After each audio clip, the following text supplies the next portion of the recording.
Hi! How's everyone doing? And all the other very friendly things to say, because I'm totally not distracted. I'm totally not doing some last minute stuff. Okay,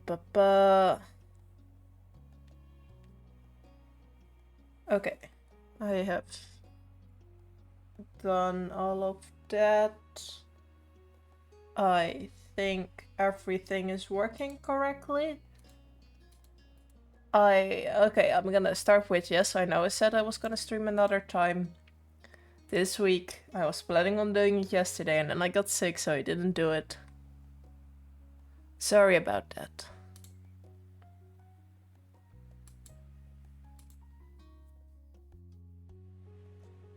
Okay, have I set up everything on my phone? No, I just threw my phone. Great.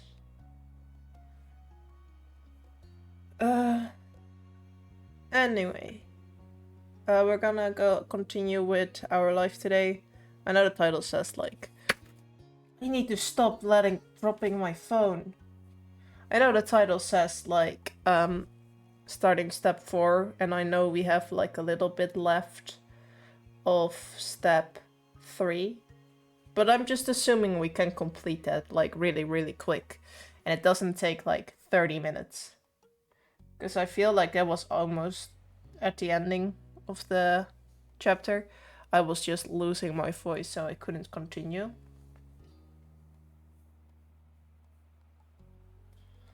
But yeah, I think I'm gonna look at some things because I set up stream real quick to make sure everything is working correctly. And then we can start.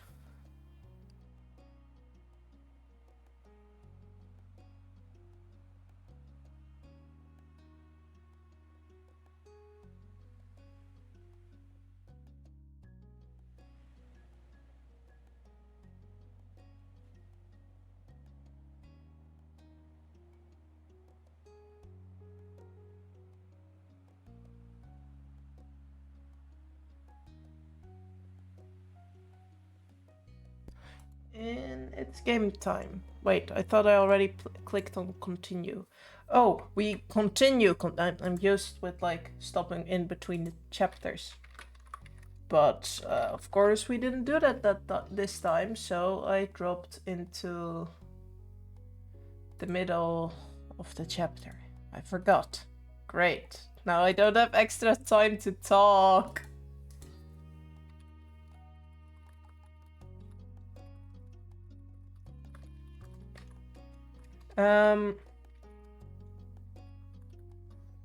Okay, finished that. That's set up. I guess we immediately jump into the story then. I kind of forgot where we left off, but we can figure that out while we go. You opened your eyes. Instead of the walls of your room, you were surrounded by open sky. For me, sleeping outside sounded really uncomfortable, I'm not gonna lie. It was not soft pillows and sheets underneath you, but the bed of earth and grass that you'd taken last night. Hey! You're really early this time. I also started a little bit later than normal, but normally you join after like 30 minutes of streaming. You just finished eating. Oh, okay.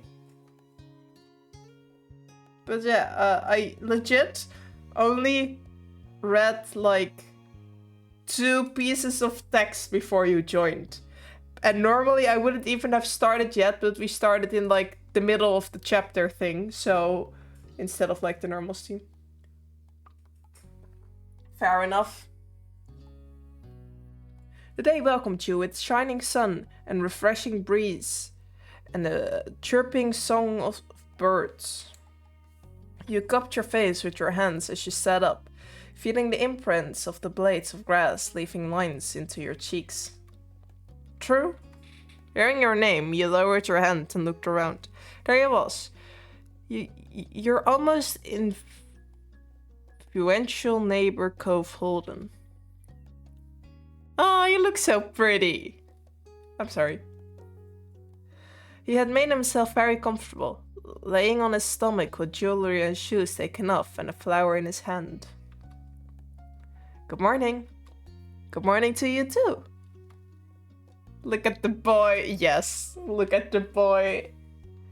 Gove laughed, tickled with the overall situation and simply being able to spend time like this. Told you I see you tomorrow. It's the exact same day, Gove. It's a pretty safe bet. We see each other nearly every day. So, smiling, you shook your head and left Gove to his victory. Gove turned his head up to the sky, his expression content. Looks like it's gonna be a nice day. We'll have to come up with something to do to make the most of it. He trailed off, blinking slowly in the sunlight. Someday, when we're even older than we are now, I wonder what we'll end up remembering this moment for. Probably sleeping outside. I would most definitely remember sleeping outside. That sounds really uncomfortable. Not even just uncomfortable, that sounds, your beauty. Oh no.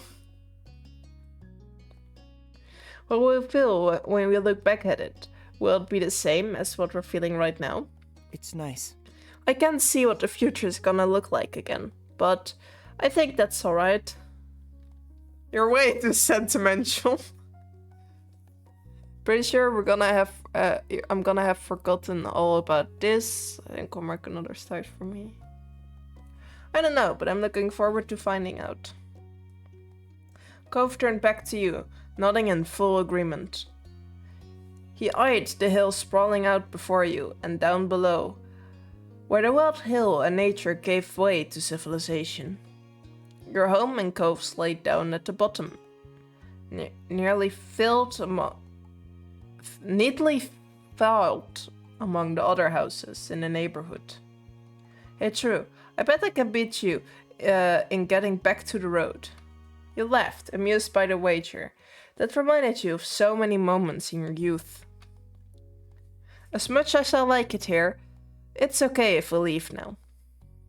We can always come back to see the puppies and the fireflies again, right? Gove met your eyes, waiting for what you were going to say in response. No, we're never going back. Never again. You're amazing.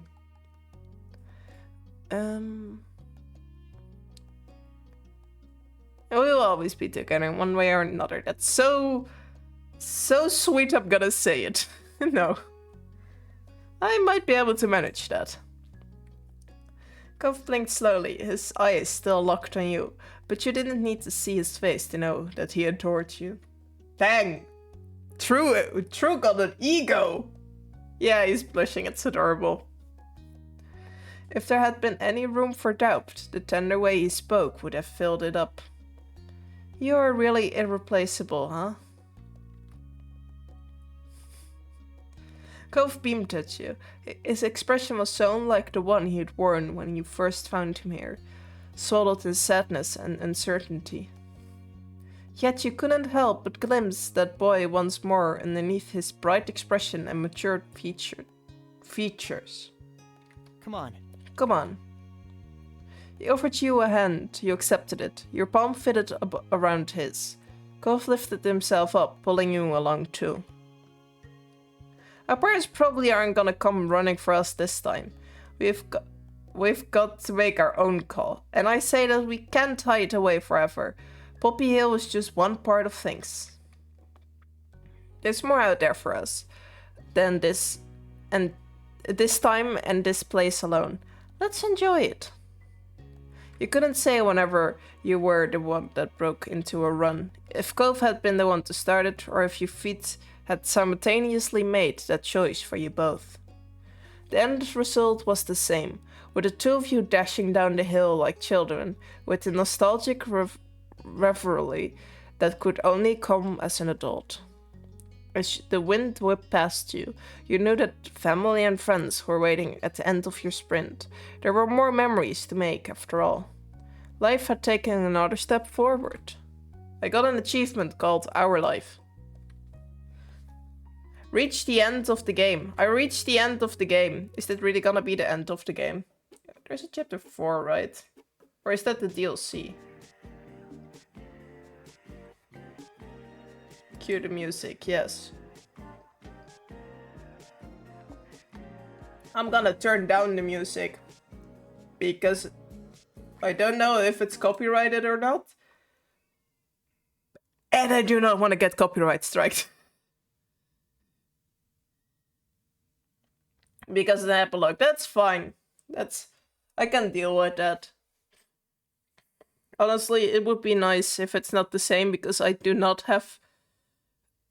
Oh yeah, you can see like steps 1 to 4. It doesn't have memories. Yeah, that's fine. It's just a really long one. Oh god. I don't think we're gonna complete 4 then. What do you mean with like really long?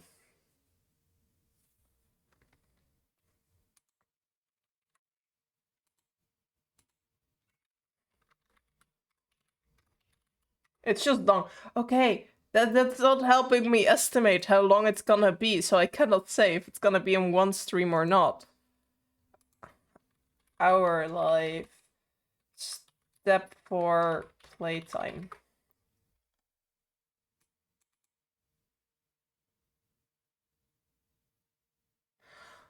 When focusing on main objective, our lives beginning and always is about 8.5 hours in length.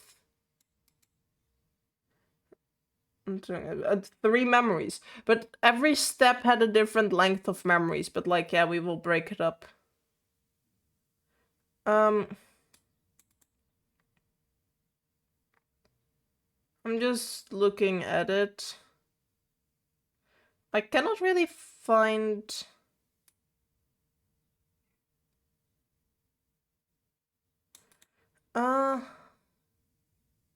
Okay, it doesn't say how long the playtime is, so we're gonna find out.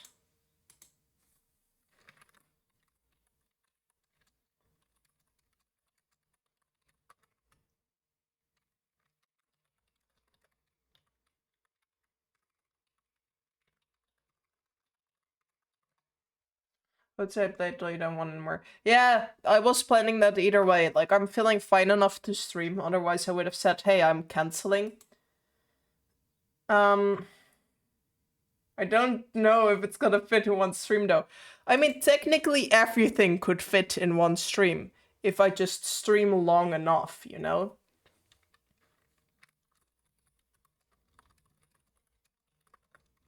I don't think that is what you wanted to hear, because I'm not gonna stay here for like 24 hours streaming, but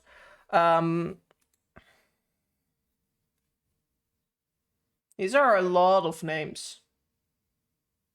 Impressive. Even for supporters, it's impressive.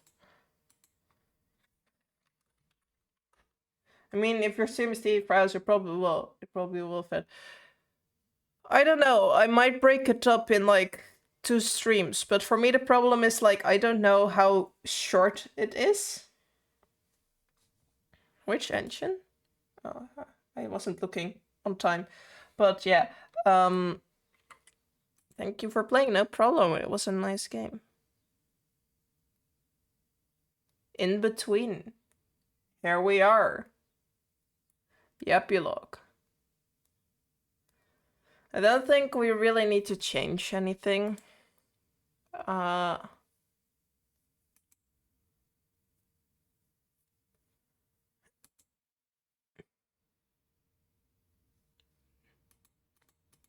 know it's not gonna matter for me, but I'm gonna paint the nails blue.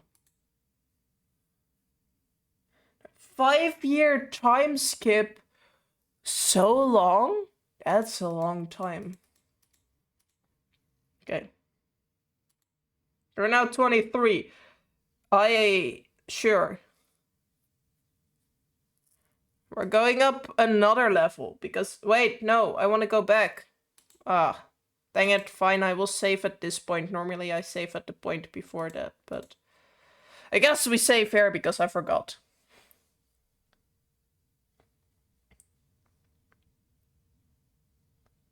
Yeah, we're going up another stage to love, and we're ready. Yes. No. I decided this run I'm not gonna customize Cove. I'm just gonna see how he ended up purely on like the things I answered. Since you're romantically interested in Cove and are old enough to start being... I replayed some of Our Life, I skipped some things, and then I was playing back to the scene playthrough, added 21 hours to my... Oh my god. I mean, that's fair enough.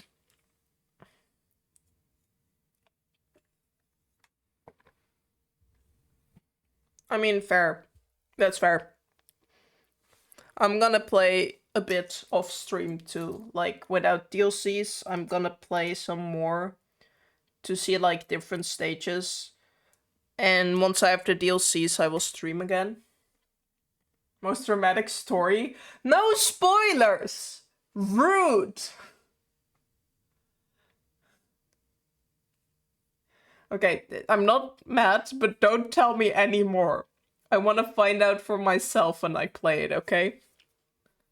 It wasn't as bad. It was more a warning. I have a friend that likes get really into things like conversations, and if they say things like that, most of the time it's followed by a spoiler, so it was like a defense mechanism I built up, I guess. Oh wait, you guys can hear the music too again. I respect that. Wait, what do you respect? My defense mechanism or just happily spoilering other people? Wait, I was reading the tutorial. We can talk. Okay, you say yes again. Your defense, okay. Since you're romantically interested in Cove and are old enough to start being physical, affection more serious, you can choose what initiate. Oh, okay. But yeah. I read this last time too. Yeah, this is basically the same as last time. Oh, ew. You child. Don't put your age in the chat, by the way. No ages or personal information in my chat. I think before I offended you, you're gonna like drop your age into the chat. No age, no names, no relationships, no personal informations, no nothing. Okay?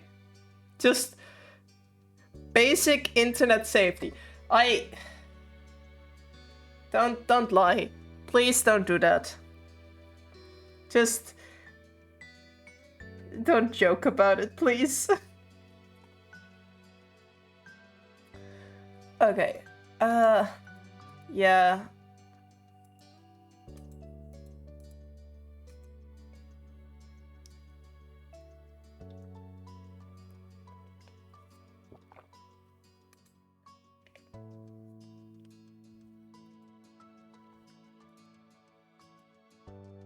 Yeah, I choose middle. I know you exposed me. Yes, because I told you not to put your age in chat, and if you told 24 and was your age, you would have like broken one rule. I said one rule and you broke it.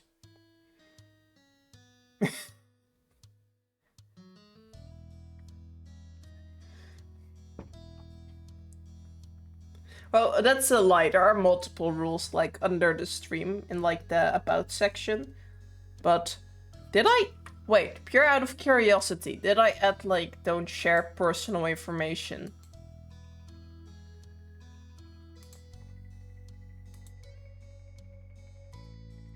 I'm actually curious, but I cannot see it so quickly.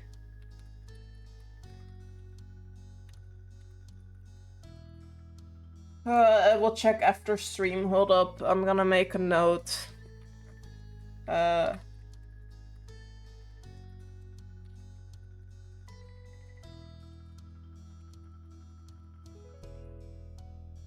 Okay, I made a note. I'm gonna remember that. I'm gonna be smart about it.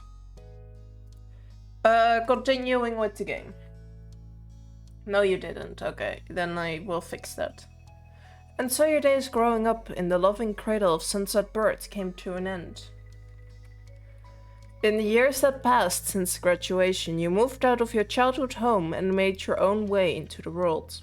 You lived alone with a pet, lived with Cove and his fish.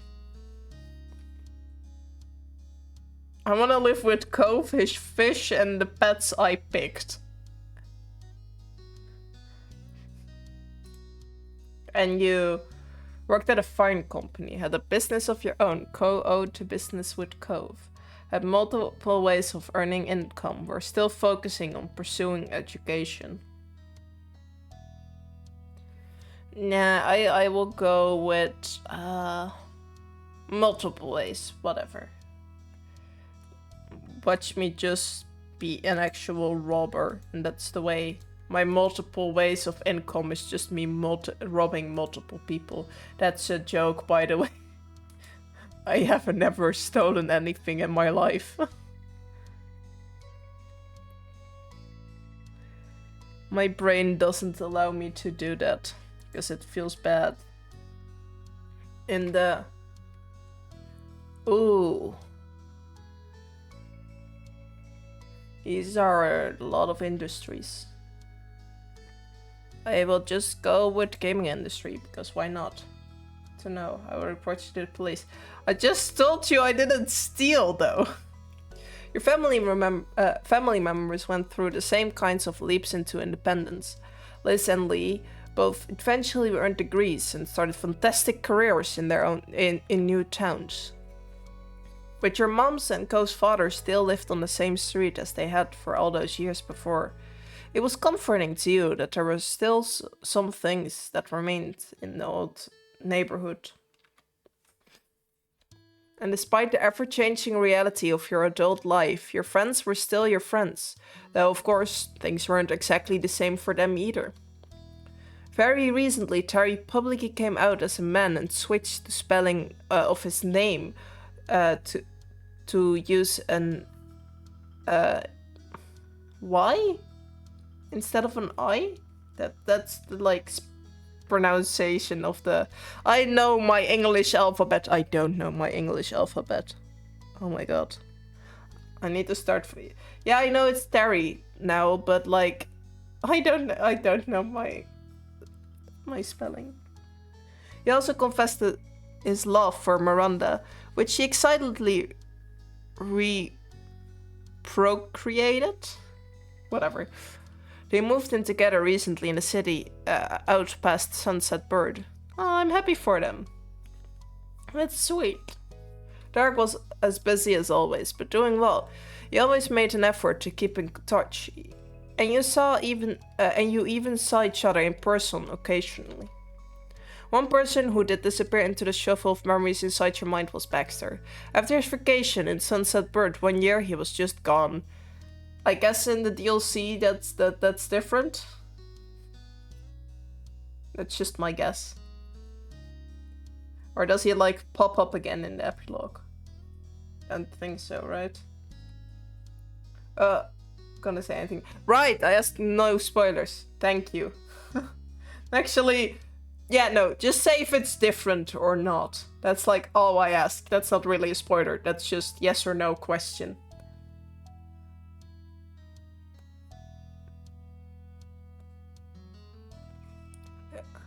Yes.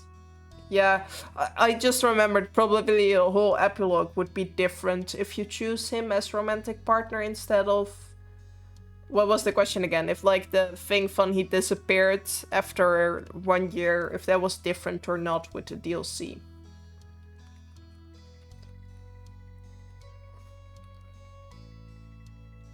That was a loss you felt. He had become someone you'd consider a friend during those days. Not different. No? Interesting. And then there was what became of the sad little boy you grew up with, Cove Holden. I find it so funny that they keep calling him a sad little boy. Your deep affection for him was something that you continued to last unabated over the years.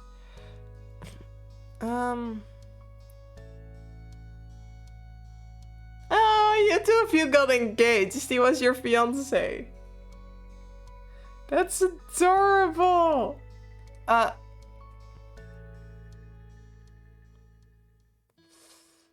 wedding DLC, wonk wonk. I don't have that DLC yet. Say no. Not yet. Okay, not yet. I'm gonna laugh if one day I'm gonna be proposed to, or I'm gonna propose to someone and you're just in the background, like in that one meme with that like cardboard board with the text, say no.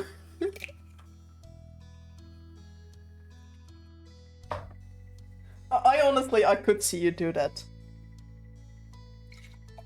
Even if you didn't mean it, but like as a joke, I could see you do that. Why would I do that? Why wouldn't you do that?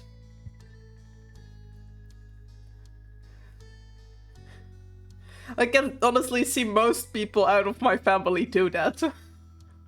That's like our kind of humor. You would commit to each other even more someday. He truly thrived in his continued efforts of cultivating a loving and supportive relationship with his family and friends. You couldn't say his personality had changed exactly, instead it became more refined. Cove was this warm, inviting, considerate man who took the lessons he had learned over the years to treat the people around him with patience and understanding. When Cove eventually developed a picture of the future he wanted to have as an adult, it made perfect sense to you based on his interests. He went to college to study marine biology. His ultimate goal was to set on becoming a natural research technician, and he still volunteered with Orca when his workload allowed it. Cove got a 2-year degree. After that, he began working full-time at Orca, helping educate the public on ocean conservation and participating in shore restoration efforts. I can speak. As an adult, Cove was also able to recognize and have diagnosed that he was on autism spectrum. That would explain why he was so relatable. Huh.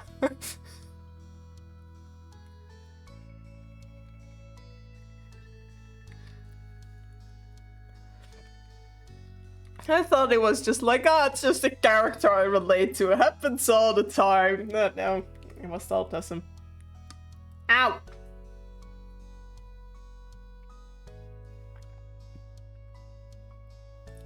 You were waiting for that. Okay, great. It was something that hadn't been noticed by his doctors as a child, but he was still the same Cove he had always was to you, and he was just glad to understand himself better. Like, yeah, same, honestly.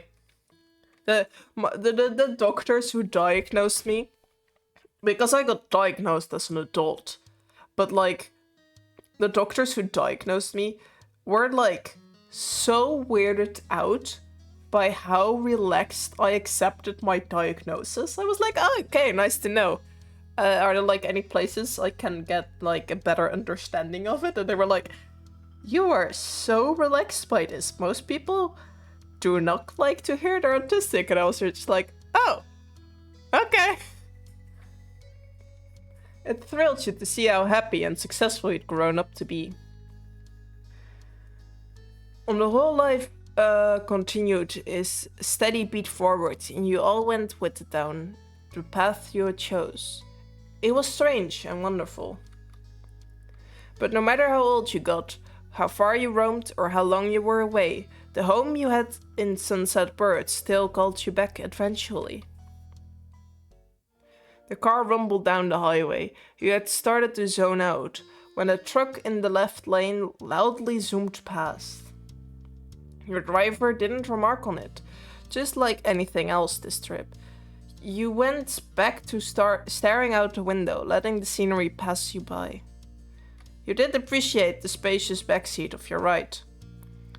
You hadn't known exactly when you would be coming in, so you had decided to use a ride app rather than ask your moms to pick you up.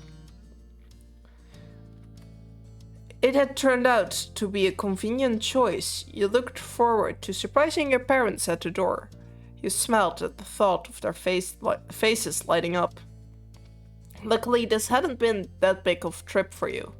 You lived close enough that the travel hadn't turned into a big production. However, that didn't make the occasion mundane. For once, your moms had decided to have the modest celebration dinner for their anniversary. Unlike when you were growing up, and they preferred not to make a big deal out of it, this year they were comfortably having a party. As time went on, they had found being the center of attention easier to handle, and you were happy to see it. With this going on, there was no way that either you or Liz would miss your mom's anniversary. Both of you made plans to come back home for it. You hadn't heard from Liz about her exact schedule, but you hadn't shared yours either. It reminded you of when you were kids and both knew to show up for dinner, but didn't keep each other in the loop for each other's pre-dinner plans. This was the same concept after all. How is showing up at your parents' house for an anniversary the same as showing up for dinner on time? These are like two completely different things.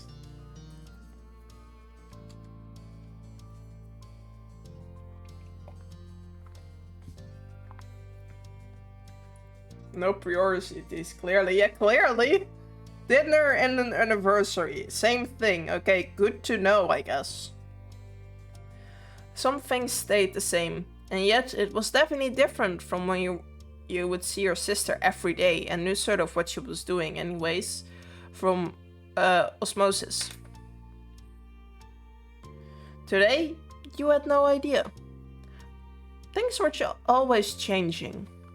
You mushed on how the times it was hard to believe you didn't live in with your parents anymore, and yet you also couldn't imagine going back and living as a kid under their rules. Honestly, that's the thing I look forward to most when moving out. If I ever get enough money for that. It's being independent. Because even as an adult, and technically you are independent under like your parents' rules, you will never be truly independent, if you know what I mean. Like, there's always gonna be like, I'm the owner of the house kind of vibe, so you always have to listen. And that's not gonna change until you move out and like, they actually have no control over your life anymore. The rest of the drive flew by. Your silent driver provided a smooth ride. No sharp turns or hard stops jostled you out of your own head. Your thoughts turned into introspective to observant. The landscape passing by became more and more familiar. You frequently recognized the landmarks that dotted the area. A grin came to your face as you passed the "Now Entering" sign for Sunset Bird. Excitement built within you. You were really here. You were doing this. Your driver turned off on a street. You realized that their map program was taking you the way home that map preferred. You usually would have used the other side street to pass by the beach. In no time at all, the car had gone through the whole town and pulled up in front of your mom's condo. The car slowed to a stop and parked. With the buzz of the highway gone, you realized that you could hear the familiar sounds of waves. The air smelled like salt, and a rush of childhood memories flooded back. You started to gather your things and humming to yourself once more about how happy your moms would be to see you. After that, you notify everyone else that you made your trip safely. You pulled over your suitcase from the other seat and yanked at your bag from down near your feet. Tap tap. You startled at the sudden sound of tapping on glass. It caused you to pause. Did you really hear what you thought you did? You weren't entirely sure, because you soon heard something else, the window on the opposite side of the car rolling down. It confused you, until you put it together that despite the driver's silence, you weren't actually alone in this car. My dude just forgot there was an entire person in the car? Ow. That's kind of rude. The driver must have pressed the button. Someone had to be there. You turned your head to face the now open window. Oh, his hair is short. It looks so pretty. Sorry. I'm basically saying that every time I see the character. There he was, leaning his arms across the window. Your beloved Cove, Holden. He beamed at you with one of his precious open smiles. Hey, True. What a surprise this is. I didn't expect to see you in this neighborhood. Look at the handsomest boy. He is the handsomest boy. He was joking, of course. Seeing your expression, he decided to push it further. It's not like I've been waiting for you out here all morning or anything. Simp. Okay. Cove. Everyone waiting to see you. Sorry to keep you waiting. You survived. Cove burst out laughing at your delivery. It wasn't easy. Then he gripped the top of the car door and pushed half of his torso through the opening. That was enough to make the driver break their silence with a sharp, "Hey!" Cove did not seem to notice, then continued climbing in through the window. He pushed one hand down into the middle seat to prop his dangling body up. My dude, what are you doing? Let me get out of this car. He used his other hand to caress your cheek as he leaned in as close as he could. I missed you.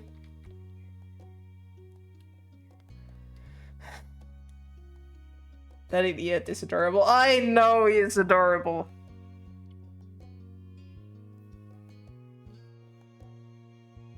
I know, yeah. You flicked his nose. Okay, my brain cannot decide between smooching him or smooching, like kissing on the lips, or flicking his nose, because I want to do both, and I know the game is not allowed. Okay, I'm gonna flick his nose first, then scroll back so I can do the other option, but I really want to flick the nose, because that's something I like to do. It annoys people, but it's funny. You stretched your hand out and gave him a solid friendly flick to the bridge of his nose. Hey! Okay, that was funny. That was good enough. He enthusiastically reappropriated. The arm holding him wobbled at your touch. You could feel him smile under your smooch. He was clearly struggling to avoid falling down on the cushion. You pulled back just a little to get a better view of his face. You're so cute. He is cute, but I'm not gonna say that. Don't feed to the ego.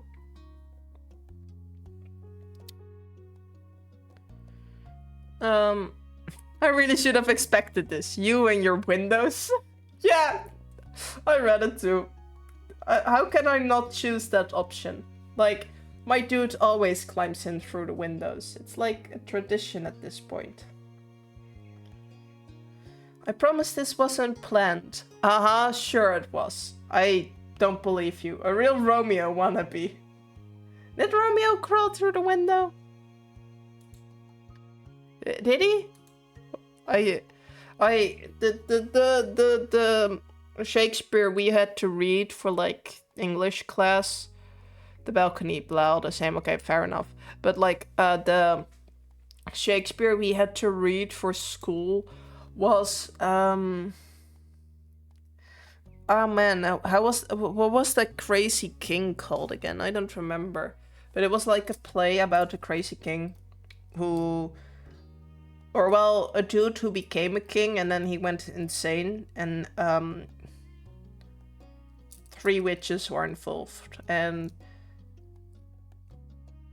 there were a lot of plot twists, and you could see I had a real interest in that story. Like, okay, the story was interesting, but it was schoolwork, so then the story immediately becomes uninteresting, you know?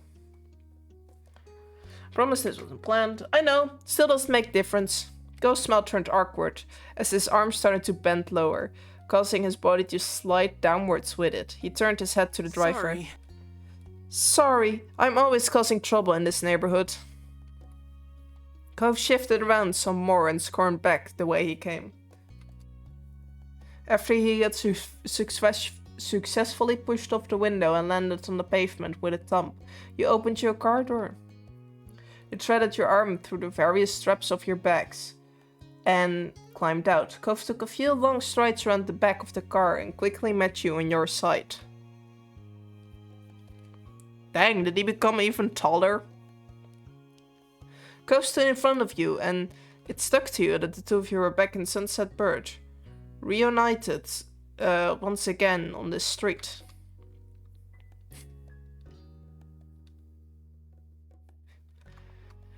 I want to jump into his arms, but didn't I have like 600 bags or something?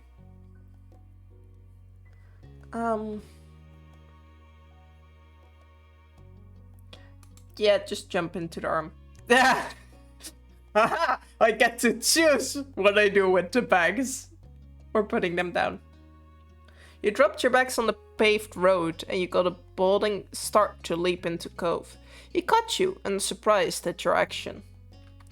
No! Okay. Fine. With the bags. You happy? It was a little difficult to launch yourself at Cove with all your luggage in tow, but you pushed through. Cove let out a little oof as he caught you and a bag swung around to clobber him in the back. Both of you had to maneuver around the assorted cases, weighting you down. Cove snorted as your baggage once again hit his side. Very strong man. When you were situated, he leaned back on the balls of his heels and fully lifted you off the ground. His goofy grin let you know that how much he was enjoying your enthusiastic embrace. He didn't have a problem holding you up. His especially large height allowed him to lift you well off the ground. With one last swing, he let you back down. You really were ecstatic to be around him again, and absolutely thrilled that it was here in this town where you were together. Even if it had only been a short time since you had seen him off, you had still missed Cove greatly. It somehow felt a lot longer. Yeah, it's easy to miss people even when you like saw them. I've missed people like the moment I didn't see them anymore. That makes me sound really clingy, but you know what? That's fine. Like, you will wave your friends off and you immediately get sad. Because, like, your friends are gone. Even if they spent the entire day with you. Like, spending an entire day is not enough. Let me live with them in the same house. Maybe then I will get sick of them.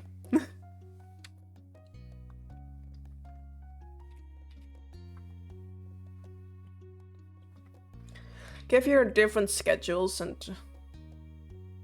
Yeah, I'm still waving my friends up and already think, oh, I missed them. I can do you one better. I can miss a friend before they're actually gone. Because, like, we know the times they have to leave. So when that gets closer, we're, like, still hanging out and it's like 30 minutes before they gotta leave and I'm like, oh no, I'm gonna miss you. Or no, wait, I'm already missing you. Given your different schedules and travel abilities, it had worked out better for Cove to head out to Sunset Bird first. He had only arrived the evening before, however, and secured the hotel room. Until now, you had never had to deal with that inconvenience of being in a tourist-heavy area. It was a fight to get a place to stay close by during the heat of the summer vacation season. Why? Are we not allowed in the parents' homes anymore? Living without him at your place was strange. Cove was basically a part of you at this point. You were glad to feel whole again. Oh, that's sweet. Oh! You idly shifted your luggage. Then it struck you that you were short one. You had gotten out in such a hurry it was left behind. You reached back into the cart to pull it out. Cove stood aside as you made a dash for the door. You shouldered the small bag and really felt relieved that you would be able to brush your teeth tonight. How nice. Got everything this time? You stood up straight, everything truly gathered up and out of the car. You gave the backseat one last glance, then nodded. Cove shut the car door after you had moved out of the way. The two of you stepped off the street to give the driver some room. Cove waved. Sorry again. The driver said nothing and drove off. With the road clear, you let your gaze drift across the neighborhood that you had known forever. It was such a small place to spend so many days. You were flooded with memories of going up and down the street during every stage of your life. Being a little kid, following your big sister to the playground, becoming a teen and staying out later, and growing up into an adult who left their parents' house behind to be independent. You could feel the summer sun on your skin for all the times you headed out to the beach. You saw the same surroundings that you, as a young adult, did when leaving the home. It was hard to quantify the amount of history you had here. And now, you were back. Despite taking in the neighborhood again, you never lost awareness of Cove's presence. From the corner of your eyes, seeing him there was a familiar sight as well. So many of your memories included him. Your mind drifted from the neighborhood itself to the person who used to live here. You couldn't help the feeling of nostalgia. You still remembered his face, his voice, the scar on his arm from days long gone. He had changed so much since you had first met him. Yet, every time, even with those changes, he was always recognizable. Wait, did he lose his scar? No, I think I can still see it, like here, a little bit, but I'm not certain.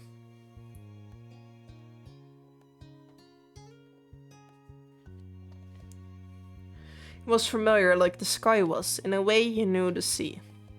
Every day they made appear different, but they still had an inexplicable part of life. It was the road that helped It was the road with help from Mr. Holden and his ill-thought $20 bill that brought you together to begin with. But the two of you had chosen each other. You had never let your interactions fade. You had decided to nurture your relationship into what it was. And you would continue to keep Cove close into all the rest of your adult years. Cove was the partner you wanted for life. You couldn't be more grateful to call him your boyfriend. It would be impossible to imagine life without him. Cove noticed you staring at him after a while and smiled with his eyebrows rising in curiosity. He was very transparent in his question if there was something you wanted to say. You shook your head and returned him a soft expression. You had let yourself get carried away in tides of memories, but now it was time to focus on present. Ready to see my mom's? Cove nodded and then pointed at all your luggage bundled around your legs. Can I help with any of that? No, I'm strong. I can carry it all on my own. Oh my god, I have that option. Okay. I didn't expect to get an option, to be honest.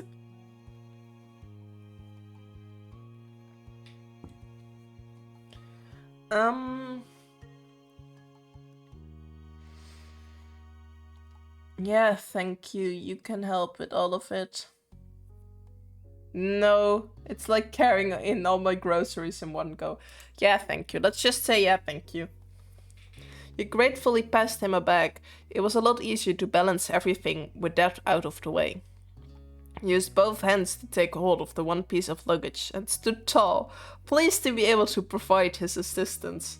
I see just Drew standing there with like 20 bags around the arms, and then like Cove just standing there proudly carrying one whole bag. Like, yes, you go. The bag situation resolved, the two of you strolled over to the Hope Resistance store. You started to pat your pockets instinctively, only to realize that you had no longer carried a key to the house. Your eyes scanned the entryway, a little lost, only to spy the doorbell. You thought of having to ring it felt super weird. As you pressed the inconveniently placed button on the side wall, you remembered that no matter how many times this place would always be home to you, it wasn't where you lived. Being back here was like putting on an uniform after you quit the store where you came from. It had remained the same, but your circumstances had changed. Gove shifted on his feet awkwardly, obviously also thrown off by about you being stuck out here, keyless. You heard muffled voices and shuffling around from inside. Your heartbeat sped up in anticipation. The door swung open, and there was your mom's smiling face. She immediately brightened at seeing you standing there. Oh, they're getting old. Like, it's so weird to see the characters grow up. Well, well, well. Mom twisted her head back and gave a shout down the hall. Lonnie, guess who's here? There were more distant noises. No doubt Ma getting up from wherever she was to come see. Her high-spirited words ran out clearly. I hope it's one of my children. Mom snickered, still holding the door only half open to hide for a little longer. Go flushed as it suddenly realized that he was going to be present from your mom's enthusiastic welcoming of you. You smiled to reassure him that he wasn't intruding. Oh, that's nice. Ma finally reached the door and peered over Mom's shoulder.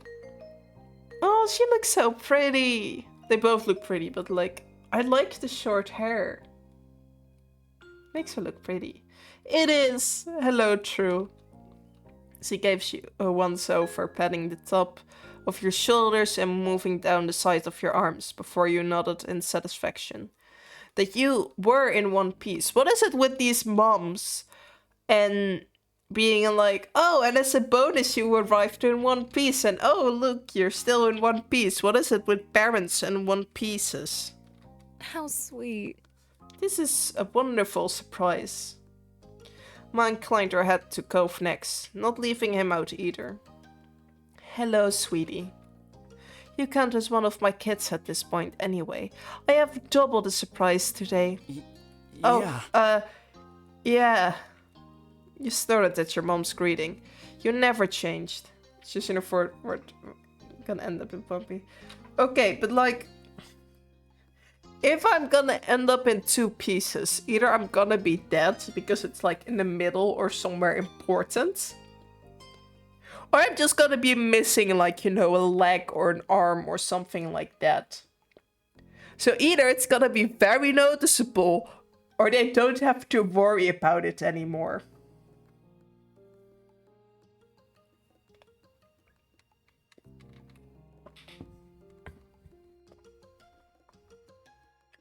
Cove bashful waved at them. He hadn't relaxed fully, but he had settled down at their welcome. Well, don't just stand out there. Come on in. Your mom moved aside and held the door open for you, gesturing for you to enter. You stepped into the living room. It was comfortable and cool. Cove was a half step behind you, his eyes on the new painting your mom's must have added since the last time you were here. Things were mostly the same, but there were more decorations since you had seen the house last. Mom had gotten the urge for some interior designing again. It struck you how odd it was to be a guest, only observing their choices for the living space here, rather than a full-time occupant. Ma came up in front of you, excitement in her eyes. I'm so glad you're here. That's fine. You know, your mom and I would have been happy to pick you up, but you're self-sufficient and responsible. That's okay. What matters is that you arrived safely. Mom appeared at the side with a nod. Look at them, they're both so pretty. Welcome back, kiddos. You appreciate that your parents respected you as an adult, even if Mom still called you kiddo. You figured long ago that you will always be her kiddo, no matter how grown you become. It was part of the whole parent-child deal with her.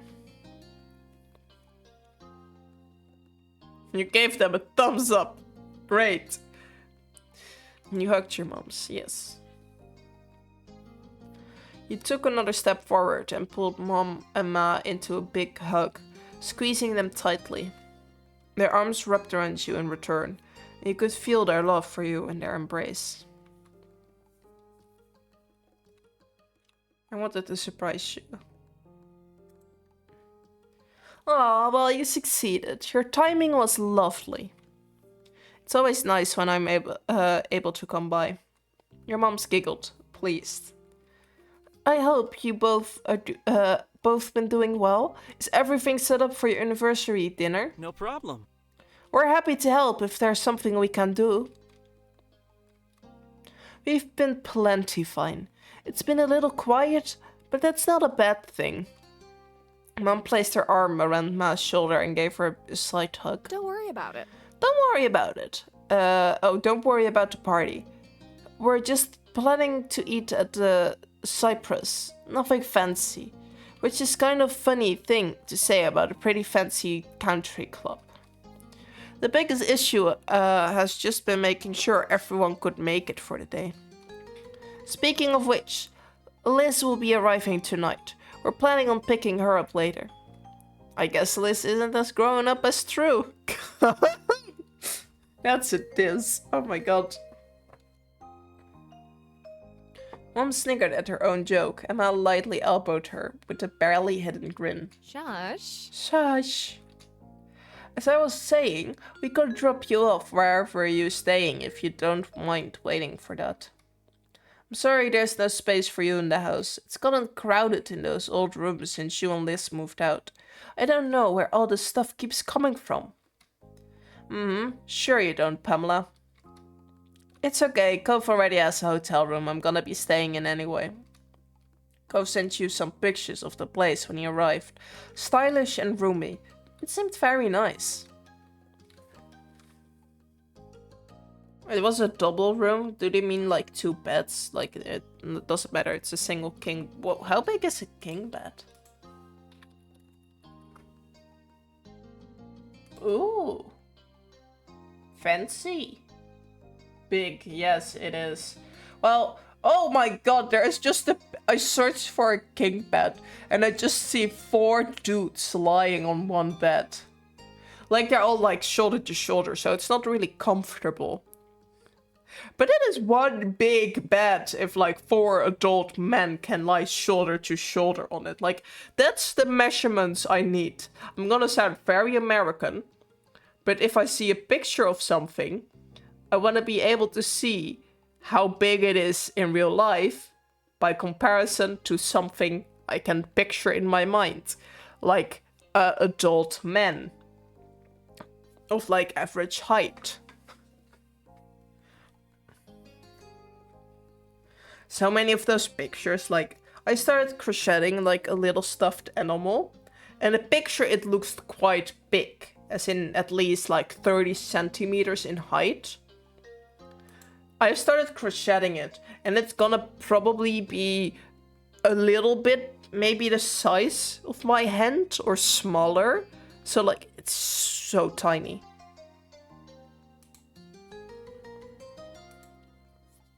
He claimed that the bed was comfortable, so you had high hopes about that, though mostly you were looking forward to having him next to you as you slept once again. Your mom smiled, relieved. Kiara's already here, isn't she? She directed her question at Cove. He bobbed his head a bit to go along with his reply. Yeah, I heard she made it. She was gonna be staying with Dad while she's in town. Oh? Have you gone over and said hello yet? Cove chuckled self-consciously, and this time he shook his head. You raised an eyebrow, since you had figured he would have taken a chance while waiting for you. No, he clearly had to wait on the street for you, because... I don't know. Love, I guess. Not yet, I should go do that now. I just wanted True to be there too. He caught your eye with an adoring smile. Yeah, he is very much in love, yes. Mom laughed at that, no doubt thinking that Cove was sweet, but ridiculous. Oh, nice. It's nice to know your priorities. Yeah. Cove awkwardly rubbed his arm and shifted on his feet, looking all too much like he did as a child. So? True, do you want to go over to my house now? That's a good idea. We won't be leaving until late evening. You heard, Ma. Let's go see your parents. Cove backed up, excited once more. We will keep an eye on your things while you're out. There's no reason to be carrying all that around. We set down your bags in the living room, tucked into a corner where they wouldn't be in the way. Cove helped. Your mom's waved the two of you off as you walk back to the entranceway. Thanks. See you soon. You waved back and opened the front door as Cove. For Cove. With that, you were on your way to see Cove's family next. This trip put a special little pep in Cove's step as you crossed the street. I'm gonna save real quick. Like, my brain is just keeps telling me that, like, if the PC crashes, I don't want to do all of that over again, you know? So I'm just gonna save every once in a while. I don't know why, but my brain is fine when I'm just normally behind my PC. But the moment I'm streaming, there's a little voice in the back of my mind constantly telling me that my PC is going to crash for, like, no reason. Pass, skip. Yeah, but that's too much work. This trip put it to his dad's house together. Your spirits were equally high. Doing this, you felt like a teen again. Yeah. You had known Cove's parent for a long time now. When it came to what you call his dad... Oh, no first... Oh. Okay, we're not gonna say Cliff, because I find it really weird to name people I know as like a parental figure of someone else by their name. Like for me, the friends of my parents will always be friends' names, mom or dad or parent or whatever. I'm not gonna call them by their first name, even if we've grown up basically together with the child. Like, no. I think I will just stick with Mr. Holden. Because calling him Cove's dad is like a bit the opposite way of calling him Cliff. At this point, you couldn't imagine calling him anything else. Despite it being formal, it rolled off your tongue naturally. For his mom, you called her mom 3 in a non-serious way. That's sweet.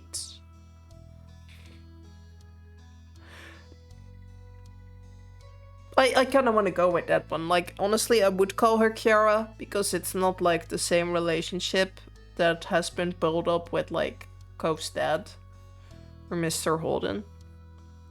But I'm gonna call her Mom 3 because she's really sweet. Playful grin was already settling on your face and you hadn't even gotten there yet. It was always fun to hang out with her. Cove hopped up to the front door and didn't bother knocking. He twisted the knob and swung open. What is it with people and just letting their doors unlocked? Like, first off, front doors in the Netherlands, you probably wouldn't be able to like open them that way because you always have to use the key most of the time, because like the door handle is just metal that's stuck to the door, not like being able to go up and down by the most doors or twist or however you want to open the door. But like, I cannot imagine leaving doors unlocked when you aren't like doing something with the door.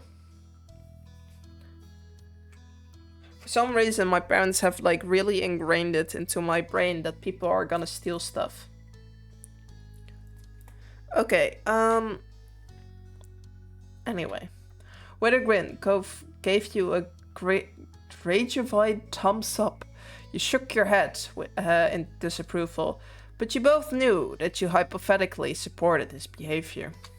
Your dad is lucky we aren't criminals. Exactly! Well, actually, let's just steal something of the dad. Like, nah, what is he gonna do? Get angry? It's his fault. He left the door open.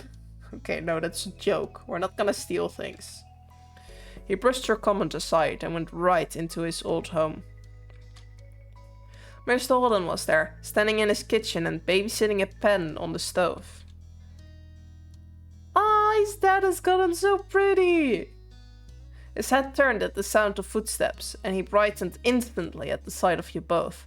Gove matched his enthusiasm instantly. He was like anyone else. You would have thought he was lighting up with a childlike joy over seeing his dad again. But since you knew that Gove was actually like as a kid, you were aware that this level of happiness at Mr. Holden was definitely not equivalent to any childhood feelings of his. Oh. Oh god. Dad. Gove. Mr. Holden gracefully pushed what he was cooking to a different burner and flipped off the heat. He rushed over to you both.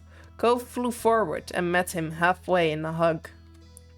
Gove squinted his eyes shut as he held his dad in a tight hug. Mr. Holden soothingly rubbed his son's back. The more of an adult Gove became, the more he turned into a big daddy's boy, it seemed. I missed you. I missed you too. It was sweet.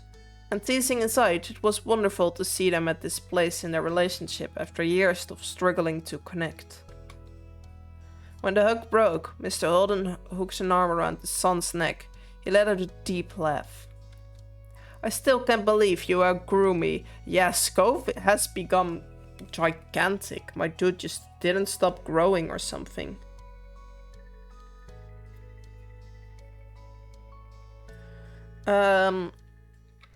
I really thought I had that on him after he graduated from high school.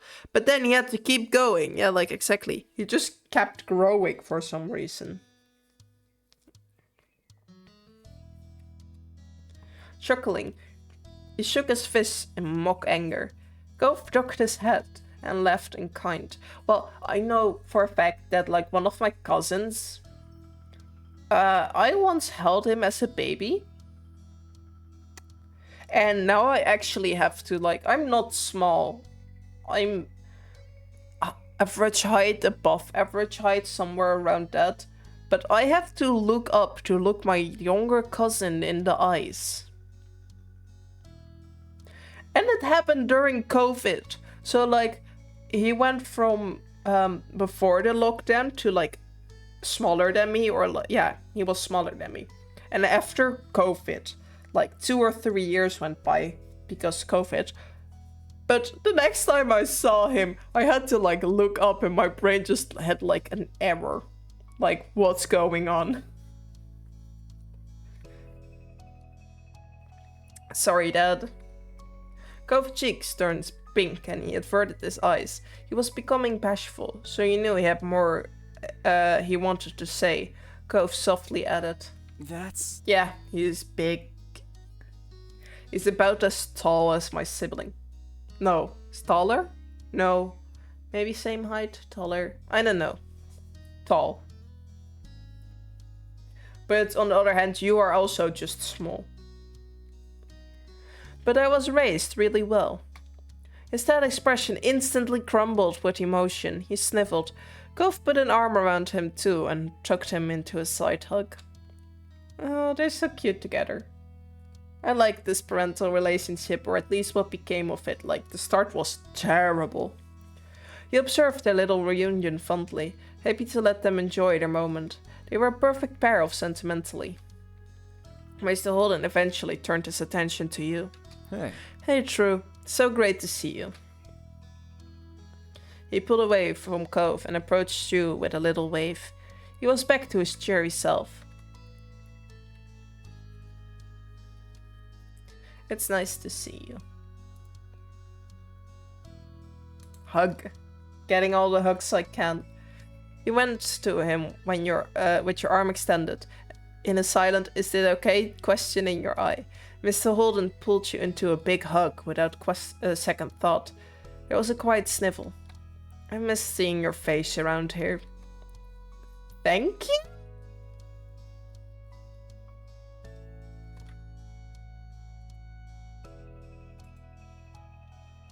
Okay, maybe True should also get tested for autism, or I am too autistic, but because what kind of response is thank you to I missed seeing your face around here?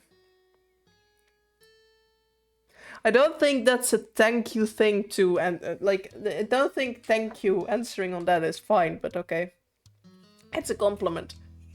Okay, I'm too autistic because I do not see that as a compliment. Like, okay, you missed me, but how is that a compliment? Okay. I will let it go. Mr. Holden cleared his throat, pulling attention to himself. He crossed his arms. But before we get too carried away, it's not a real reunion yet. Kiara's still in the guest suite. I will go get her. Oh, and he's gone. Ah, yes. He appreciates my existence. What a great compliment.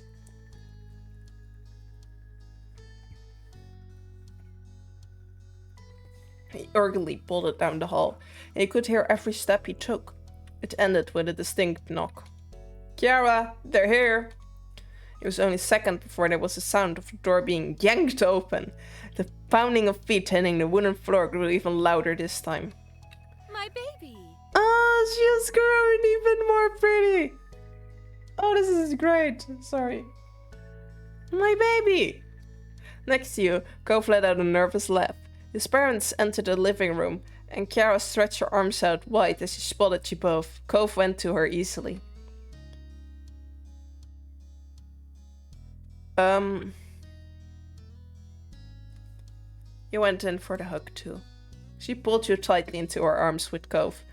You squeezed, but felt every bit of love Kiara held in her heart for you both. Cove wrapped his free arm around her too. He rested his head on top of hers and let out a happy sigh. After a moment, Kiara let go and pulled back to get a better look at you.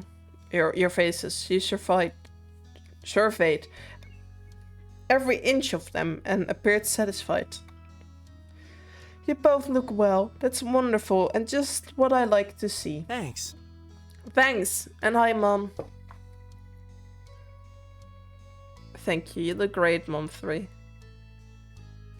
I missed you, Mom 3. She let out a happy sigh. Her head tilted just a bit to the side. I missed you too. Kiara put a gentle hand on Cove's arm and gave him a small squeeze. Her gaze moved between the three of you. I missed all of you quite a bit too. So, what's new? How have you both been? Kiara gave a nod to Mr. Holden to go first. Cheerfully, he waved a hand. No worries. Oh, same old, same old. Still got the shop, still got my friends and family, of course. And still the most exciting thing around here is seeing who will rent the one free condo. Incredible. I've always knew you were such a snore. They snickered.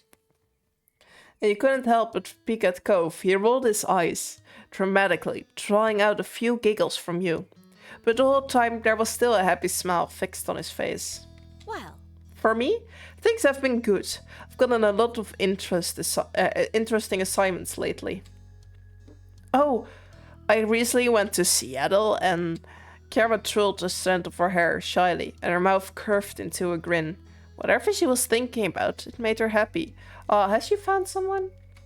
Things have still been going well with that guy from work, but it's a little early to bring him all the way out to California to meet the family. Fair enough. Oh, Cove crossed his arms and his dad nodded. It was clear she appreciated the acceptance from her two boys. But gets the seal of approval when he does come around. You added a thumbs up to keep things light. A smile widened, grateful for your gesture. So, that's us. Do you two have plans for your first day back?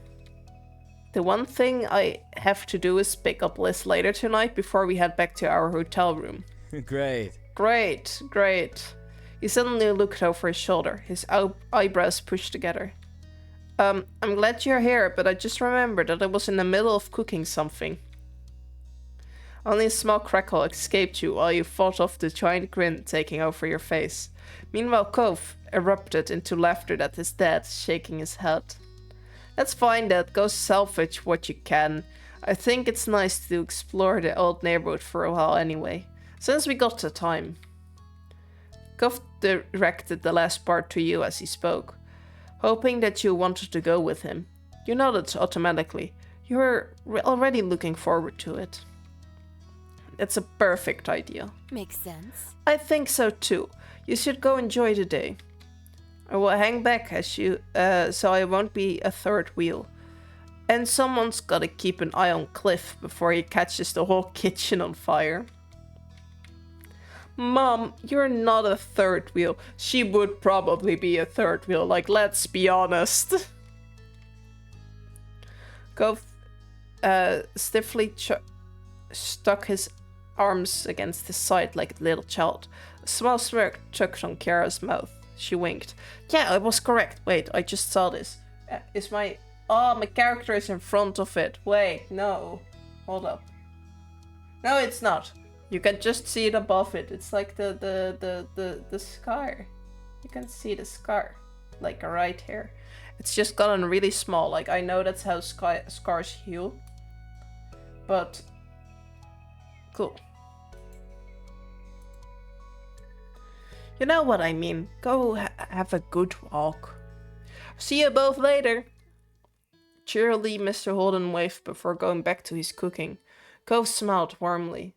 Now, Cove just grew 3 meters. I mean, yes. In proportion, it probably also has shrunk compared because of how he grew. But at the same time, scars just heal. Like, they won't ever truly go away, but like, they do heal to an extent. Bye. Okay, bye. Bye. We will see you soon. Gove trailed behind you as you walked into the welcoming sun. He stopped, closing his eyes to stretch his arms in warm rays.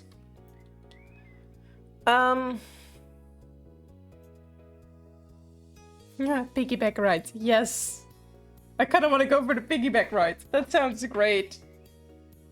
But at the same time, holding hands is yes. I want to hold hands. We're gonna hold hands. I'm not giving this a choice anymore. Holding hands. Glancing at him, you saw the dusting of pink in his cheeks deepen. You intertwined your fingers with his and pressed into his shoulder. Naturally, you found yourself heading down the road towards the beach. Your spirits rose even higher as you strolled across the sand, heading for the shopping district. Arriving, you both passed tourists who were taking in the sights for the very first time. Being a local was the badge of honor you proudly wore. You casually walked past the shops. Over the years, some of them closed down. But many of the stalls were still exactly the same as they were when you were little. That's a long time for stalls to be the same. I mean, I guess it's because they're shops, but in my lifetime, and that's not even long to compared to most people, I have seen so many shops like close down or stuff like that. Like, I cannot imagine a same store being there from my childhood.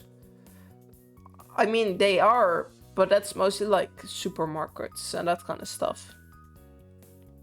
Not like small... Okay, they're tourist shops, most definitely. But I guess this is a really small town. That's also the thing, yeah. There's a lot of competition about things in my area because I don't think we classify as a city, but we're most definitely not a small town. Cove snapped his head as far as it could go to one side. So dramatically, you couldn't have missed it. Something clearly caught his eye and you couldn't see it. Please? There's a pretzel stand open today. Can we get one? When his gaze found you again, he wore the brightest smile. You chuckled. You don't need to ask for my permission. Does your heart want a pretzel? Yep, it does. For a moment, you both quietly laughed at that. You placed a hand over your own heart. Then I think you should follow it. You're gonna get that one that comes with a list of frosting cup, aren't you? That's right. After that, you both happily made your way over, being pulled in faster by the delicious aroma of the stall. With that, you changed course to the pretzel stand for a snack break. Cove was very pleased by the morsel he picked up, and that was good to see. The sun arched across the sky as you went up and down the road as a pair. By the time you returned to the beach, the day was beginning to fade into night. Cove kicked his shoes off, tossing them into the sand.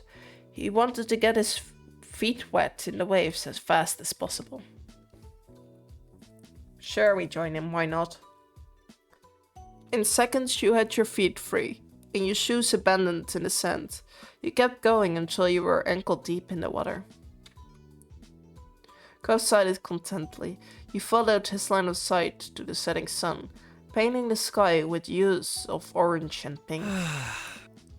It really feels like summer now. You were a bent smile when he turned to you, the light illuminated like a halo behind him, and the sight took your breath away. Wow, that sounded very like romantic, because like, oh, and the sight took your breath away and all that kind of stuff, and I'm just like, that sounds sure. In fact, it's hard to think of anything that feels more perfectly summer than moments exactly like this. Being here at sunset in Sunset Bird with you. Okay, it got even more romantic. Dang. Didn't know it could do that. I'm so glad for be able to come visit. I do like our living situation now. Over just being neighbors, but still. You hummed in agreement. Your heart fluttered the moment you met Ko's eyes. Your mouth lifted into a pleased smile. Of course you would have ended up like this again, sooner or later. You crossed your arms. Cove looked up from the sand, meeting your gaze with a bent smile. It's inevitable, Cove murmured quietly, losing himself in his thoughts again. Shortly after, you saw his hand shoot down into the sand. He stood straight back up with a lopsided smile and got to work brushing the sand off his prize. You knew without a single word, Cove found a new shell for your collection. As you wandered down the beach, Cove followed at your side in comfortable silence. Your shadows stretched across the sand like they were leading the way. The only noise you could hear were the soft footfalls of your feet and the waves gently rocking the shores. For a moment in time, it felt like there were only the two of you in your own little world. That sounds nice. Eventually the bubble popped as you realized that your phone was going off. It was Ma, hoping that you were going to be back soon. Curious, Cove eyes slid to your phone. You let your hand fall back down to your side. You held the phone pressed against the palm of your hand. It's Ma. She wants to know when we will be there. Cove scratched the back of his neck and shook his head. His mouth twitched, like he was just had a funny thought. Dang, parents always trying to make us come back home before it gets too dark. There's no escape from curfew as long as we're in this neighborhood. It's like we wrap back in time. It's like we wrapped back into being little kids the moment we set foot at the entrance sign. Cove's nose wrinkled in fake disgust, and you both burst into a fit of giggles. It'd be nice not to have to worry about bills again. Sometimes. One last glance, you put your phone away again. Cove gave a small shrug. Ready? Yep. Let's go. Together, you left the beach, feeling the call of home pulling you forward. The both of you ran off towards your mom's house, leaving the waves behind, but welcoming the beginning of summer. Cove and you ran up to the from the beach, sand flying from your steps. I don't know if that's supposed to be like a nice feeling, but I don't like sand. That sounds like hell. For a small example, I went with one of my parents to walk our dog. And we decided, oh, we're going off the main road for a bit because we were walking in like a forest. And we would follow like the sand path. I was walking so slow because there was this small part of the sand road that I couldn't walk on the grass next to the sand. Because like too many bushes and that kind of stuff. So you just saw me like very slowly pull my foot up and put my foot down and then the other foot. And like, it was probably very painful to watch, but I do not like sand. Quite the opposite, actually. Gove made it to the road first, but you managed to catch up to him in time to you reached the house. Wasn't exactly a race, and yet also was not a competition. Both of you were laughing by the time you bumbled through your old front door together. You inhaled deeply and shouted long enough to be heard anywhere in the house. "We're here!" Your moms were seated in the living room. Their eyes sparkled as they locked on you in your light dusting of sand. Hello. "Welcome home." Mom leaned forward, eyebrows raised at your jubilant entrance. Ma sighed wistfully. Aww. "That brings back memories." Cove chuckled shyly as he scratched the back of his head. "I hope we're not too late?" "Nope, you're just in time. But you better start packing it up. Liz will be waiting." Ma nodded as she stood up from her seat. She lightly ran her fingers over her clothes to smooth out the wrinkles. "It took you a second to remember where you had put your stuff. You needed to get it all in the car, so you could get everything back to your hotel. Can I help?" You shrugged and directed him to your bags. With Cove and your mom's and yourself on the job, it only took one trip to the car to get everything. Cove firmly closed the trunk and you thanked everyone for the assistance. How many bags did I take? Like, realistically, if I went somewhere, I would probably only pack one bag. How many bags does True have? I would have like one. How many do they have? Like, I don't know how long we're gonna stay here, obviously, but 1 or 2 bags would be more than enough. Of course, kiddo. Come along, Hope family. Let's get in the car. That means you two, Cove. You're now, you're essentially family anyway. Thanks. Exactly. Well said, True. Cove climbed into the back seat with a decidedly touched expression on his face. You got into the other side. When everyone was situated and buckled, the engine was started and Ma pulled out to the street. You couldn't help but feel amused to be stuck in the backseat with Cove, your mom's driving you around. It really was like you were little kids again. Cove caught you staring at him and gave you a bent smile. He was probably on the same wavelength as you from the sheer mischief in it. There was some light chatting on the drive. No one brought up anything too deep, and it was mostly became swapping jokey stories. The entire trip was marked by the heavy sense of anticipation. Everyone was ecstatic to see Liz and hear what she had been up to. When you neared the airport, Mom pulled out her phone to call Liz. Ma followed the sign to the correct pickup area and asked for you to shout if you saw your sister. Yeah, Liz, we're at Wing B. There's a blue sign that says North America. Alright. Tower that were right in front of the building with blue windows. She says that she's outside, right by a yellow truck. I see at least 3 yellow trucks. I think they're doing work at the airport. The back and forth continued, with Ma driving around in the wide, circular airport road, while Mom attempted coordination between her and Liz's location. Haha! He leaned forward, peering out the front of the car. A tall, poised silhouette pulled a pale purple roll-along suitcase behind her. It was definitely Liz. She waved to the car.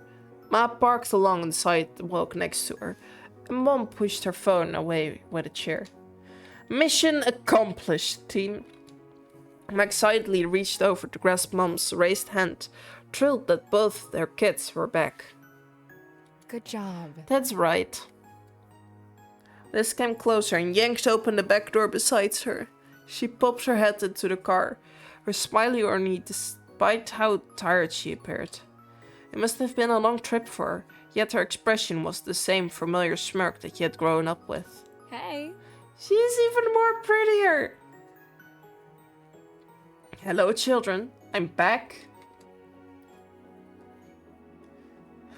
Oh, hey, old grandparent, who doesn't have any kids. Rude. Rude? You shouldn't speak to your elders like that. I want a hug. You quickly unbuckled and then you launched yourself at your sister. She wrapped her arms around you and squeezed. Well, hey, to you too, kiddo. Hello, sweetie. It's nice that you're here. Hey, Elizabeth. He jokingly huffed at her. We're not children. Whatever you say, baby boy. She turned her gaze back to Ma and Mom. You know, you really know how to make someone feel appreciated. Her spirits were high. You could tell she was just as happy to be here as everyone was to see her. She left the door open ducked out to walk around to the back of the car. She opened the trunk and lifted her luggage in. I'm gonna move your junk, True. I will keep it in front of my bag so you can get it later. Ma's dropping you off first, right? Yes, but that's not junk. It's important. Liz slammed the trunk closed without responding. Liz swung around to the open door. You noticed that her hair had a few flyaways, no doubt from a long day of traveling. She leaned against the frame of the car, giving you and Cove a significant look. I'm not sitting in the middle. I'm already at 5 hours of that nightmare on the flight. There's no way I'm getting in between the two of you. I mean, really, who would ever want to be the person pulling Cove Holden and True Hope apart? Cove puffed up indignantly yet again as her classic tease of your relationship. Liz continued along like she didn't notice. So? I don't care how you decide who's scooting. I figure you can fight it out somehow. Cove glanced over at you and shrugged. He unbuckled his seatbelt and moved to the middle.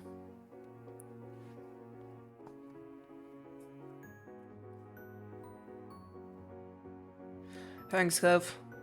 No problem. I'm almost disappointed it was so easy. I mean, when I say we weren't children anymore. It's just the middle seat. I mean, the middle seat is really uncomfortable. Like, I am an adult, and no thank you. Okay, I think I told this last time already. Like, I was going to a movie with friends, and we went back with the car for, like, a car that would easily, or should fit 5 people, because it has, like, 5 chairs, you know? The 2 in the front, and the 3 in the back.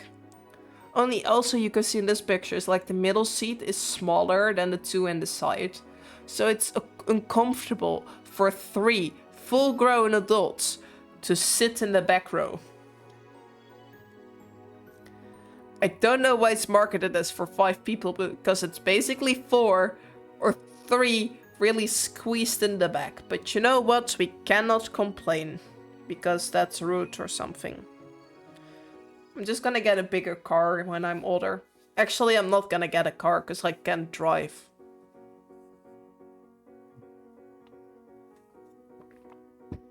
I forgot you live in a family of 5 people. I pity you. Oh my god. I didn't even stop to think about that. Yeah. Let me guess. You're always put in the middle.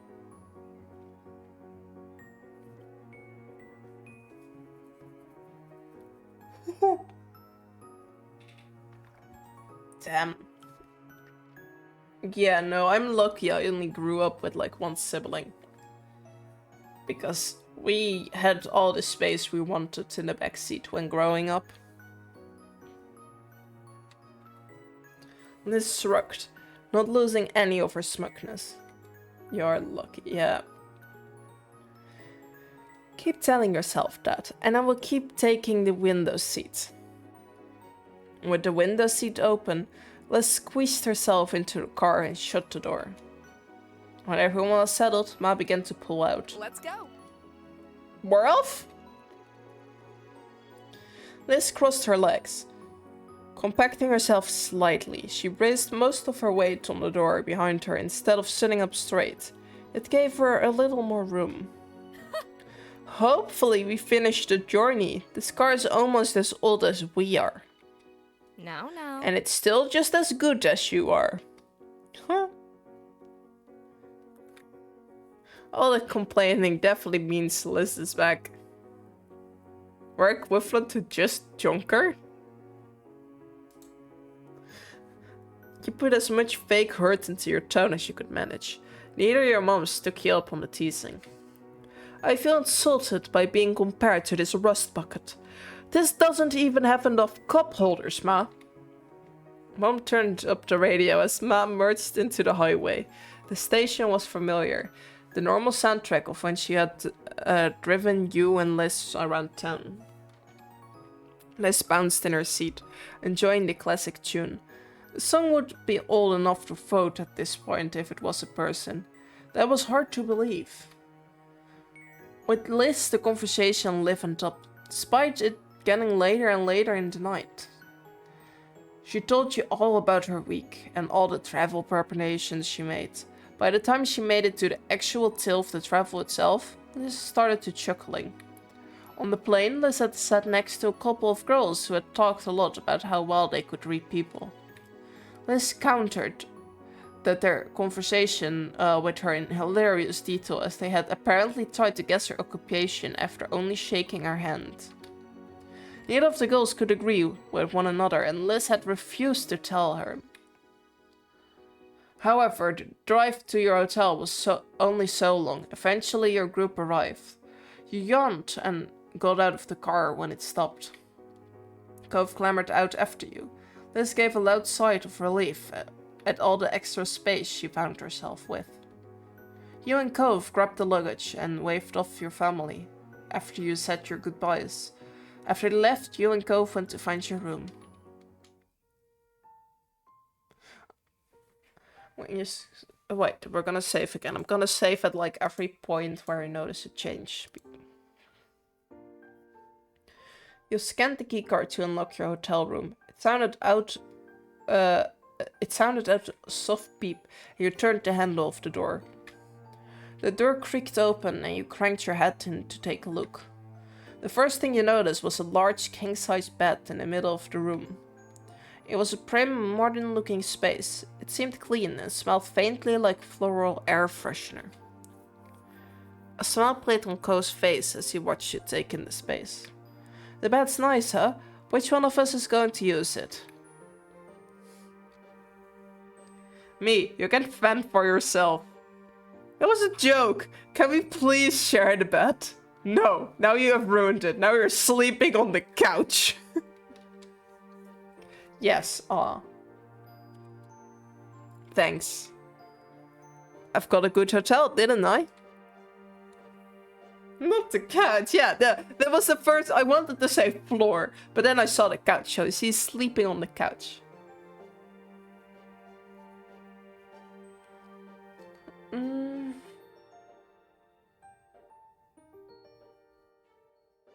Yeah, thanks for handling this. No problem. He beamed, glad to have your appreciation. You and Gove continued to chat as you settled in. You unpacked some of your stuff and checked out all the room's amenities? Quoth pointed at the mini fridge and started puzzling over what food could be ordered to the room. However, the fact was, you both were exhausted. It didn't take too many yawns before you both changed into your pajamas and called it a day. You had to hunt along the wall to locate the light switch. When you finally found it, you flicked it off in a sense of triumph. But I have to go. It was fine. I was gonna stream for like 20 more minutes, so I don't think you're gonna miss much. Because I'm gonna split it up in 2 streams. I hope. No, actually, I'm gonna try and be brave and say I'm gonna split it up in 2 streams.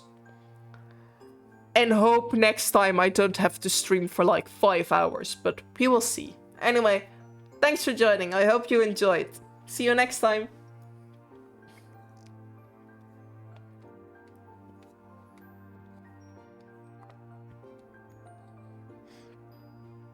You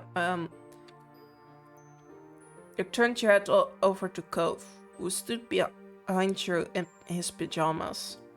He was cozy and comfortable, but the pieces didn't match. You never minded that. You should get some sleep. I gave up on like matching pajama sets like years ago. I now have like 4 pajama pants that I deem comfortable and like 7 pajamas t-shirts, so like it just shuffles around on which matching set I make. Go smiled, a soft expression that was adorable. All right. Okay, let's go to sleep. Despite saying that it was bedtime, Cove took a step forward towards you. He wrapped his arms around your back and you leaned into his embrace. Then he lifted you off your feet. What? Still not putting you down, Cove promptly dropped himself backwards. The both of you crashed onto the tight-tucked sheets of the hotel bed. He laughed the entire time. Cove bounced on the landing as he absorbed most of the impact. You laid on his chest, feeling a little joyous. You're an absolute madman. You shook your head jokingly. His laughter turned into a snort. He smiled up at the ceiling, a thought clearly crystallizing. My dad used to do that kind of thing to me when I was little. Sort of. Nostalgia was clear in his voice. It was a fond memory, and you felt something warm inside your chest. You made a small noise of understanding that turned into a yawn. When Cove yawned in return, you pulled at the sheets until you were actually under the blankets.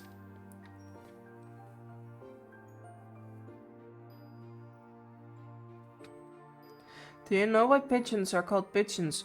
Pigeons are doves?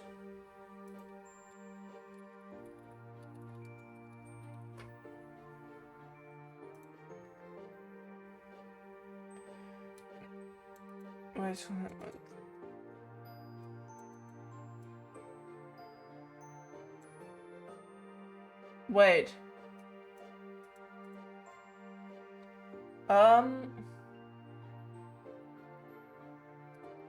Difference. What is it? From the same family of birds, Columbiadae, which consists of more than 300 species of birds. They share similar features like thick and round bodies, short necks and thin beaks, but those are generally of a smaller stage. Okay. But like, are they the same? It doesn't say that. It says they're from the same family, so that means there is a difference. I guess. Sweet dreams. Kisses. You shifted yourself closer so that you could lean in. You kissed Cove and felt his lips perk into a smile before kissing you back, obviously enjoying his goodnight kiss. Cove wrapped his arms around you and snuggled next to you. He let out a content breath. You reached out to hold Cove under one arm, and then used your other hand to comb through his hair. The two of you relaxed into one another, and you knew neither of you would want to be anywhere else. I can't believe we're really here. What, back home? You and Liz, everyone else are gonna be in Sunset Bird again? I was starting at all the scenery going by while we were driving here, and it honestly felt like we never left. He ran a hand down his face. I mean, in some way it feels like it's been ages and everything different. Some of that is different because I'm staying at the hotel instead of being in my room at Dad's, but yeah. It's exciting. Cove nodded. He understood completely. Ian forced an interruption of the statement. Cove was undeterred. I'm looking forward to this. He tucked his head into your neck. You felt the slashes flutter close against your skin. Same here. See you tomorrow. I will see you tomorrow, True. No, I will just leave the bed while you're asleep and just sneak out and you will never see me again. His words were a whisper you barely heard.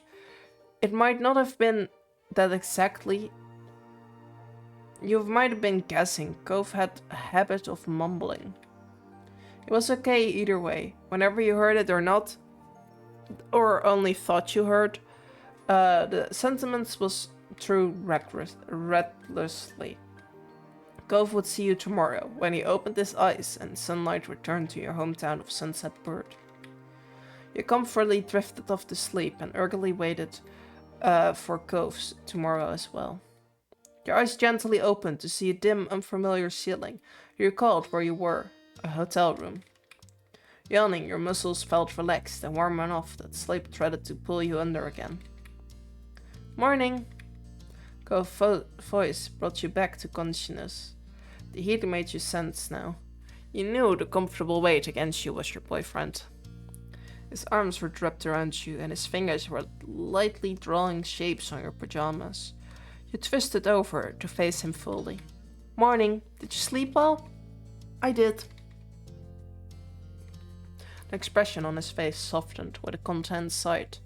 You felt his index finger lightly trace the shape of a heart. Aww. There's nothing but good dreams when I'm around you. Snuggle against his chest. Yes. Pushing into him, you squeezed your face into his chest. The air knocked from Cove's lungs came out in a light chuckle. Cove closed his eyes. His hand found the middle of your back again and held it there, enjoying the closeness of the moment. Neither of you were making any moves to get up and actually start today. It was sweet and comfortable to be wrapped up in Cove. You couldn't indulge just a little longer. Eventually, enough time flew by that there really weren't any minutes to spare. There were too many people waiting, so you both crawled out of the sheets together. Standing up, Cove took a few seconds to stretch.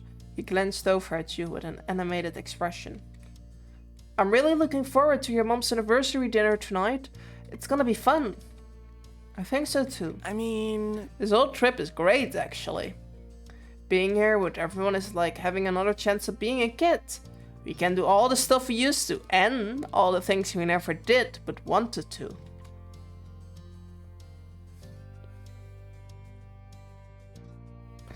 Sunset Bird won't know what hit it.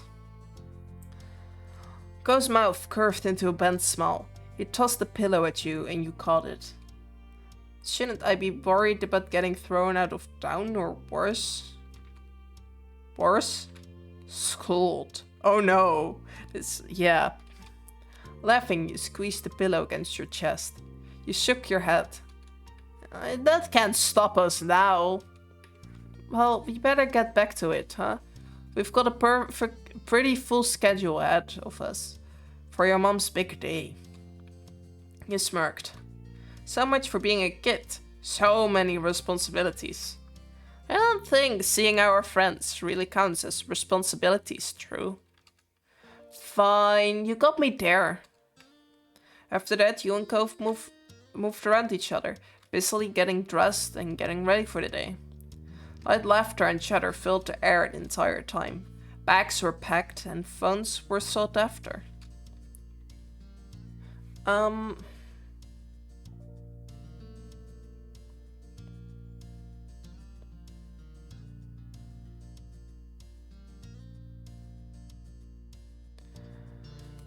toss him his phone.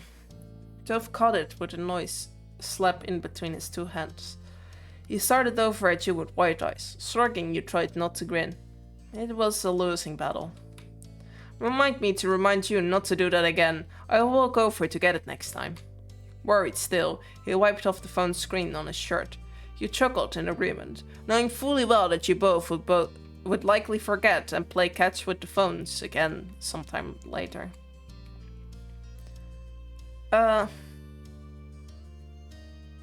Yeah, okay, this is a change of scenery again. I think I'm gonna call it a day for now. I'm kinda starting to feel unwell again, so I'm gonna end it before I get too sick to stream. I hope everyone enjoyed watching the stream, or the VOD. Well, if you want to see more, I have an entire series on this game, and I will see you guys next time.